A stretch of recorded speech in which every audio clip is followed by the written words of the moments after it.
Unha vez que se constitúan os grupos de traballo, comezarán as reunións por videoconferencia. O obxectivo é que os propios sectores afectados propoñan as medidas a adotar unha vez se autorice a volta á actividade, que será gradual e con protocolos de prevención. Creemos que con eso, pois a súa opinión pode ser moi importante para que en esa desescalada pois empecen cando antes tamén este servicio. Seguramente de outra forma, seguramente controlando aforos, seguramente controlando outros elementos de seguridade, pero non ten, creo que venta que os nosos comerciantes, os nosos hosteleiros, as nosas empresas de servicio, pois teñan que pagar o pacto de unha circunstancia que en ningún momento crearon.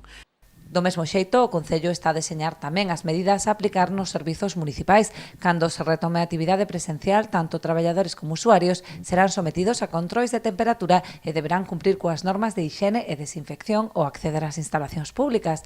Tamén se procederá á colocación de mamparas e outros elementos de protección para garantir a seguridade do persoal municipal e dos veciños.